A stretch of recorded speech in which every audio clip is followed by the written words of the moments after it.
Pendant les toutes premières années de ma vie sérieuse avec Dieu, nous payons toujours la dîme, Deb et moi, parce qu'il savait faire ça. On lui avait enseigné à payer la dîme à l'église où il a grandi, donc nous faisons ça depuis que nous sommes mariés, mais nous avons appris plus sur le don et nous avons commencé à donner plus. Et ce faisant, j'ai senti cet appel de Dieu sur ma vie et à l'époque, je ne faisais que 2 ou 3 études de Bible à la maison et j'ai fait ça pendant 5 ans et on ne me payait rien pour ça. Nous avions un besoin financier énorme car j'avais quitté mon travail pour étudier pour le ministère. C'était trop tard pour aller à l'université de théologie. J'avais 3 enfants à l'époque et j'en ai eu un autre plus tard. Donc, j'ai dû aller à l'université du Saint-Esprit. Et c'est la meilleure université de toute façon. Mais je dis d'avoir toute l'instruction que vous pouvez avoir. Mais si vous n'êtes pas en mesure d'aller à l'université, ne croyez pas que Dieu ne peut pas vous utiliser. Et nous avions besoin tous les mois de 40 $ pour pouvoir payer nos factures. Quand j'ai quitté mon travail, ça nous a laissé dans une situation où il nous manquait 40 $ juste pour payer les factures. Non pas pour l'achat de vêtements, non pas pour réparer un pneu crevé, rien d'extra. Et ces jours-là étaient très durs pour nous et je croyais que sûrement après avoir fait ce sacrifice, ce grand sacrifice, que, vous savez, Dieu allait intervenir et faire des miracles inouïs. Eh bien, il a vraiment fait des miracles. Tous les mois, nous avions un miracle et nous payions nos factures. Mais pendant de nombreuses années, je sortais avec toute la foi dont j'étais capable, avec 2 ou 3 $, et je cherchais des chaussures pour mes enfants dans une brocante à domicile, et je trouvais à 2 $ une paire de tennis toute nouvelle qui était à la pointure d'un de mes enfants. Et c'était comme merci Jésus. Et je ne méprise pas du tout le jour de ces petits commencements, bien que je les ai méprisés à l'époque. Je ne les méprise pas maintenant parce qu'ils étaient très essentiels pour m'apprendre ce qu'était la foi. Et pour voir la fidélité de Dieu qui assurait ces choses dont j'avais besoin. Mais je n'avais pas à l'époque des engagements pour prêcher. Je n'avais jamais prêché nulle part en dehors de ces 2 petites études de Bible à la maison. Et je voulais tellement avoir l'occasion de prêcher. Et un jeune ami à moi était aussi dans le ministère et il a commencé à avoir plus d'occasions que moi. Et un jour, il est passé, après avoir été en déplacement et fait 2 ou 3 engagements pour prêcher. Il était tout excité. Il est passé pour me raconter le week-end merveilleux qu'il avait passé en déplacement et que les offrandes étaient géniales et que 2 ou 3 personnes étaient venues lui dire qu'elles voulaient faire équipe avec lui. Et il était tout excité. Et tout à coup, il s'est arrêté et s'est rendu compte. Je me demande comment elle prend ça. Et il a dit, est-ce que ça va si je te raconte ça? J'ai dit, oh oui, oui, le Seigneur soit loué.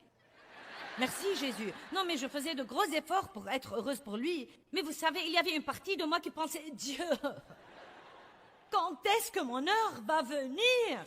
Maintenant, voici ce que je veux vous dire. Bien des fois, Dieu vous fera ça exprès. Il fera en sorte que quelqu'un d'autre vienne vous raconter qu'il a eu ce que vous-même vous espériez désespérément. Et il se peut même que ce soit quelqu'un qui est loin d'être aussi spirituel que vous. Et vous ne pouvez pas comprendre pourquoi Dieu a fait ça pour lui et non pour vous. Et ensuite, c'est un autre genre de truc de Dieu parce qu'il nous montre le jugement, l'orgueil, tout ça. Et c'était une journée dure pour moi, mais c'était une journée de victoire, car quand il est parti, je me suis jetée en travers du lit de ma fille et j'ai piqué une crise royale. J'ai gémi et je me suis plainte et j'ai pleuré et j'ai fait de mon mieux pour amener Dieu à me plaindre. Combien d'entre vous savent que nous essayons parfois d'amener Dieu à nous plaindre? Je ne sais pas si les hommes s'embarquent dans ça ou pas, mais nous les dames, nous pouvons faire semblant. Ça suffit, Dieu, j'abandonne. Je ne peux plus faire ça désormais, Dieu, j'abandonne. Et vous savez que vous n'abandonnerez pas, même quand vous dites ça. Qu'allez-vous faire d'autre? Vous n'avez rien pour y revenir. Nous devons piquer notre crise, croyant que ça va impressionner Dieu. Vous savez, Dieu est compatissant, mais il ne nous plaint pas. Il y a une différence. Et je me suis allongée sur ce lit et j'ai pleuré, et j'ai pleuré, et j'ai dit, Dieu, nous donnons, et nous donnons, et nous donnons, et j'ai quitté mon travail, et tous les mois, nous économisons sou par sou, et nous n'avons jamais rien d'extra.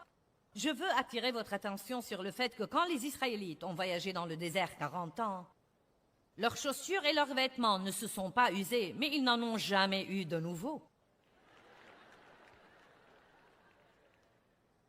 Il y a un message là, si vous voulez le comprendre ou non.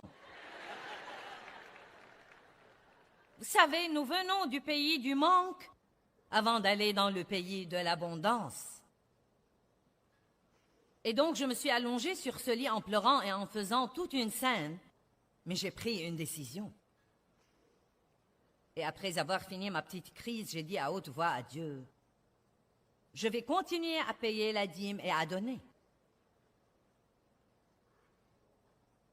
Si je fais ça toujours, jusqu'à la fin de mes jours, et que je n'ai pas de résultat, je vais continuer à le faire, parce que je sais que c'est bien. » Et ce jour-là, quelque chose a craqué dans le royaume de l'esprit, et je peux sincèrement vous dire qu'à partir de ce jour-là et jusqu'à maintenant, nos finances ont commencé à changer et à prospérer. Transiger veut dire faire un peu moins que ce que nous savons être bien. C'est ce que veut dire transiger. Quand vous êtes en retard pour un rendez-vous et que vous ne seriez pas en retard, si vous aviez fait ce que vous auriez dû faire, vous transigez. Quand vous venez à l'église, 20 minutes après le début de l'adoration, ça va si je vous marche sur les pieds car je ne reviendrai pas ici avant 1 an. Si semaine après semaine après semaine, vous venez en retard à l'église et vous dérangez tous les autres qui essayent d'adorer Dieu, vous transigez, car nous savons que ce n'est pas bien. Et je crois que nous causons des dégâts incroyables à nos esprits par tous ces petits compromis. Car quand nous commençons à trouver des excuses, je suis en retard à cause du trafic, et ce n'est pas la vérité. Nous ne nous sommes pas levés à l'heure, nous n'avons pas fait ce que nous aurions dû faire. N'importe qui peut être en retard parfois, mais si vous êtes en retard tout le temps, c'est un truc de caractère. C'est un compromis de parler négativement parce que nous savons que nous ne devons pas faire ça. Compromis.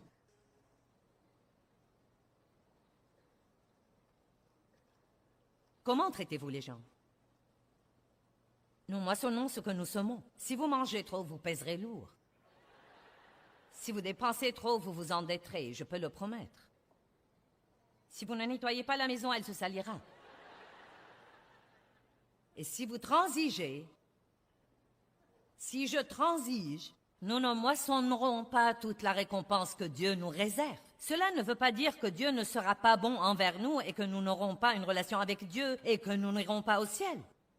J'étudiais Marc 4 en venant ici aujourd'hui et il parle du même genre de semence. Et la Bible va très loin dans cette parabole pour dire « Et une partie de la même semence a été semée dans un endroit rocailleux. Et une partie de la même semence a été semée dans un autre genre de terre. Et une partie de la même semence a été semée dans un autre genre de terre. Et une partie de la même semence a été semée dans une bonne terre bien adaptée.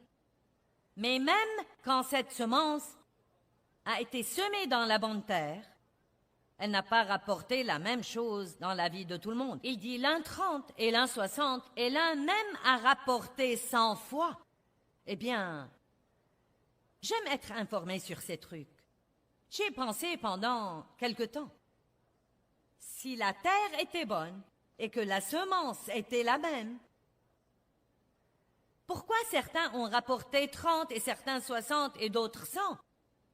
Je crois de tout mon cœur que ça dépend des compromis que ces gens ont faits dans leur vie.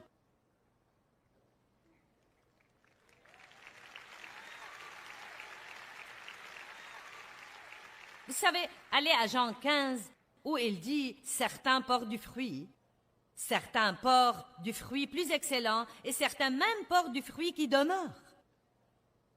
Donc il y a différents genres de fruits.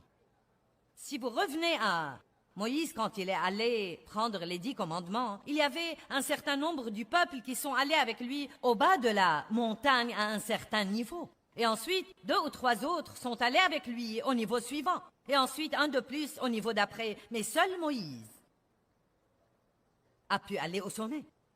Vous pouvez être aussi proche de Dieu que vous le voulez. À quelle distance voulez-vous être? Quel prix êtes-vous prêt à payer? Vous lèverez-vous tôt pour être avec Dieu?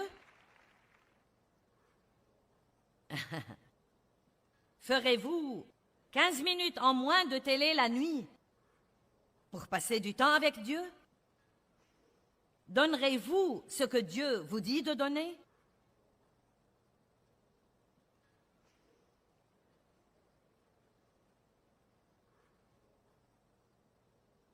À quelle profondeur irez-vous?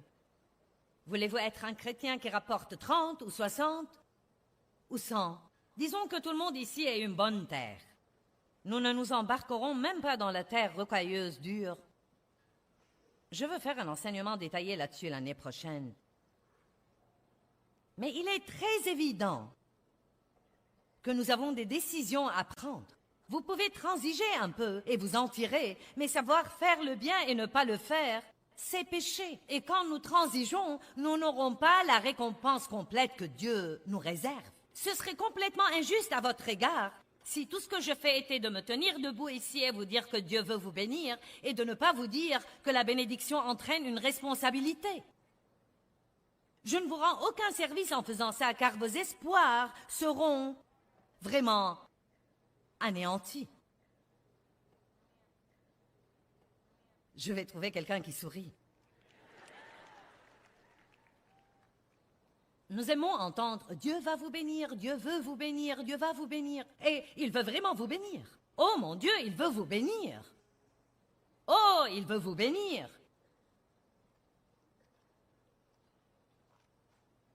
Mais vous devez être responsable.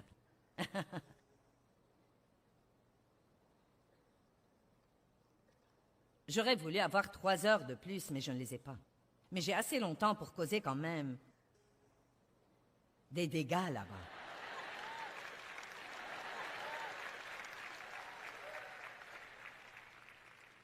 Allons rapidement à Matthieu 25. Non pas qu'on puisse faire Matthieu 25 rapidement et lui rendre justice. Mais j'espère que vous le connaissez assez bien que nous pouvons faire quelques remarques. Matthieu 25 raconte 3 histoires distinctes, chacune d'elles très puissante. Il commence par 10 vierges, 5 insensés et 5 sages. Celles qui étaient sages, car quand elles sont allées attendre le marié, elles ont non seulement pris leur lampe, mais encore de l'huile en plus. Matthieu 25, 3. Les insensés, en prenant leur lampe, ne prirent pas d'huile en plus avec elles.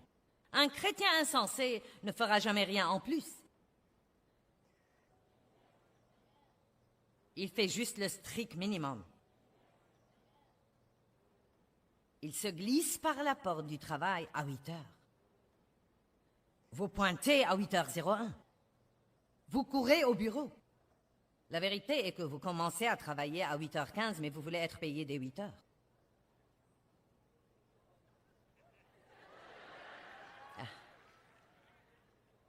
Mais le chrétien sage sera là à 8h moins 10 pour ne pas être sous pression. Il ne se sent pas du tout coupable. Le chrétien insensé s'assoira et jouera sur Internet quand personne n'est là. Il cherchera des trucs pour lui. Et ensuite, quand il est convaincu, on ne me paye pas assez de toute façon.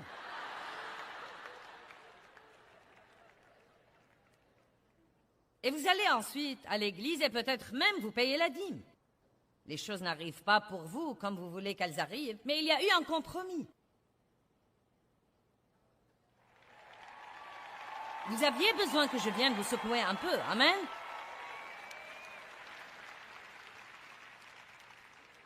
Il y a eu un petit compromis. Et vous savez, si vous ne savez pas une chose, vous n'en êtes pas responsable. Mais quand vous savez, et si vous ne saviez pas avant de venir ici ce soir, vous savez maintenant. Donc, vous ne pourrez plus rentrer à la maison et être dans le groupe des insensés désormais. Ce n'est pas ce que vous faites comme il faut une fois, mais ce que vous faites comme il faut encore et encore et encore et encore et encore et encore et encore. C'est surtout ce que nous faisons comme il faut quand personne ne nous voit, mais il y a toujours quelqu'un qui nous voit car Dieu voit toutes choses. Et quand nous apprenons à faire ce qu'il faut pour Dieu, et non seulement pour avoir un bon résultat, nous devons faire ce qu'il faut pour Dieu, et non seulement pour avoir un bon résultat. Vous connaissez donc l'histoire des vierges. Le marié est venu, et celles qui n'ont pas apporté d'huile en plus, leur lampe s'éteignait. Donc elles voulaient prendre de l'huile des sages qui avaient apporté de l'huile en plus. C'est toujours comme ça. Je n'ai pas fait ce qu'il fallait faire, donne-moi un peu de la tienne. Et quand elles sont arrivées à la noce, il a dit, je ne vous connais pas. L'exemple suivant est de 3 serviteurs qui ont reçu des talents. L'un 5 talents, l'autre 2 talents, l'autre un seul. Chacun a reçu selon ses capacités personnelles. Celui qui a reçu 5 les a investis et a gagné 5 autres. Celui qui a reçu 2 les a investis et a gagné 2 autres. Celui qui a reçu un seul a creusé un trou dans la terre et l'a caché parce qu'il avait peur. Quand le maître est revenu pour régler les comptes, et c'est ce qu'il fera, il leur a fait rendre compte de ses talents. Il nous demandera, qu'as-tu fait de ta vie? Qu'as-tu fait de ton temps? Combien de personnes as-tu aidé? À quelle profondeur et à quelle hauteur es-tu allé? Ça n'a rien à voir avec le salut. Vous êtes sauvés parce que vous croyez en Christ. Je parle de la récompense. Celui qui a pris ses talents et en a gagné 5 autres, le maître lui a dit, et j'aime ça, nous allons regarder Matthieu 25.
Et ce devrait être ce que chacun de nous veut entendre finalement. Son maître lui a dit, « C'est bien, bon, honorable, admirable et fidèle serviteur.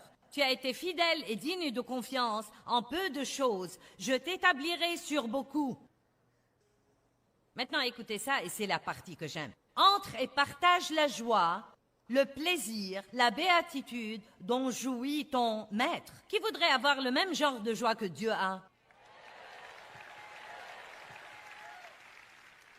Vous savez, c'est vrai que certains de ceux qui m'écoutent en ce moment, même s'ils ne sont pas ici, ceux qui me regardent à la télé, vous avez peut-être perdu votre joie parce que vous n'avez pas été fidèle. Vous avez peut-être fait un peu de ce qu'il faut et un peu de ce qu'il ne faut pas. Vous avez transigé et fait un peu moins que ce que vous savez être bien. Peut-être même vous avez fait ça parce que ceux que vous connaissez le font. Quand vous comparaîtrez devant Dieu, il ne vous demandera pas des autres. Chacun rendra compte pour lui-même. Est-ce que ça aide quelqu'un?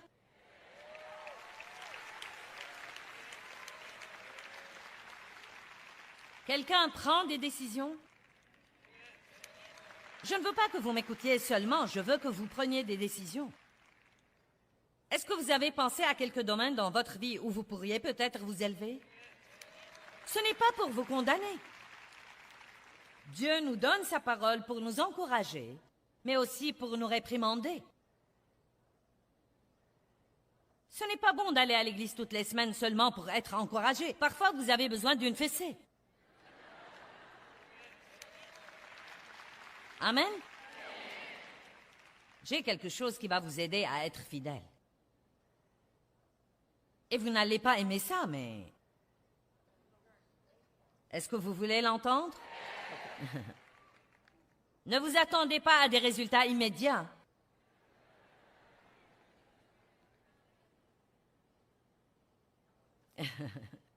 Car quand vous commencez quelque chose avec Dieu et que vous vous attendez à des progrès immédiats, vous vous préparez pour la déception. La Bible dit que Dieu nous délivre de nos ennemis petit à petit, de gloire en gloire. La publicité dans le monde n'aide à rien non plus. Il y a les pubs les plus stupides à la télé. Prenez cette pilule un jour et regardez la graisse fondre complètement. J'aurais aimé avoir l'argent que les gens payent pour ces choses-là. Achetez cette machine, tenez-vous dessus. C'est tout ce que vous devez faire et elle vous débarrassera de toutes vos graisses. Allez, vous avez la sagesse de Dieu. Combien de machines avez-vous chez vous et vous avez toujours la graisse? J'ai essayé une ceinture que vous mettez autour de vous et ça... Ça n'a fait que me rendre nerveuse. Non mais c'était comme... Aucune graisse n'est partie. J'aime celle-ci. Utilisez cette nouvelle crème et les rides disparaîtront immédiatement. Ça ne marche pas. Je me suis enduit la peau de tout ce dont on peut s'enduire. Il y a une crème dont vous pouvez vous enduire et elle vous débarrassera de la cellulite. Une crème dont vous pouvez vous enduire et elle vous débarrassera des rides. Il y a les crèmes qui vous éclaircissent le teint. Il y a toutes sortes de trucs. Achetez cette voiture et sentez-vous bien immédiatement. Puis vous réalisez que vous avez fait des paiements pour 3 ans et qu'il vous reste 4 ans. À ce moment-là, vous réalisez que la voiture de 30 000 vous a coûté 130 000 $ d'intérêt. Et maintenant, vous vous sentez plutôt stupide. Et j'aime celle-ci. Ça, c'est le comble. Achetez ce parfum et vaporisez-le sur vous et il attirera l'homme que vous désirez dans votre vie. Ce parfum pourrait même ne pas vous aller. Il pourrait ne pas aller avec la chimie de votre corps et il pouvait vous faire puer.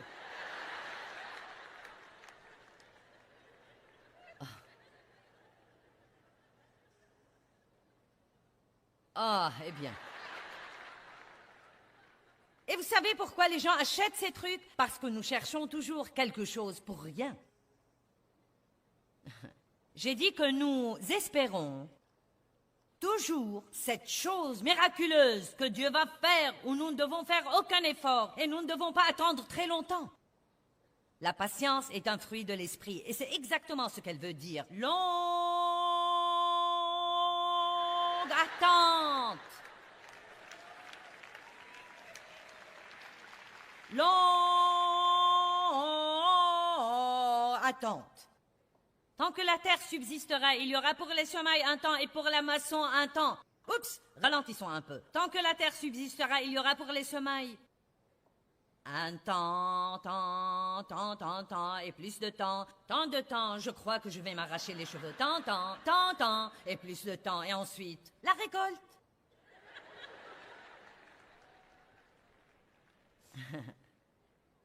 Allez, nous devons nous fortifier dans le Seigneur et par sa force puissante. Décidez que...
abandonner, que vous allez mener les choses à bonne fin, que vous irez jusqu'au bout avec Dieu.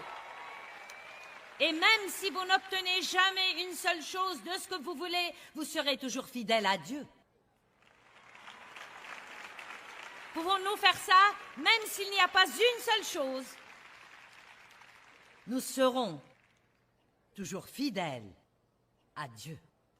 Le fruit de la fidélité est un beau fruit à développer. Soyez un ami fidèle. Soyez fidèle dans votre travail. Cela ne veut pas dire que vous ne pouvez jamais quitter, mais pendant que vous êtes là, soyez fidèle. Jean 17,4 dit « Je t'ai glorifié sur la terre en achevant l'œuvre que tu m'as donnée à faire. » Jésus a dit ça à son Père céleste. Je crois que beaucoup de temps, quand il y a un problème ou un désastre ou quelqu'un qui souffre, tout le monde se précipite pour aider au départ. Mais parfois, c'est tout ce qu'ils font pendant que les gens gardent leurs problèmes pour très très longtemps. Vous savez, il faut longtemps pour se remettre d'un désastre. Et donc, je suis contente que par votre partenariat avec nous, nous puissions rester fidèles à ces situations et les mener à bonne fin.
ngây nhớ biết bao. Tôi xa quê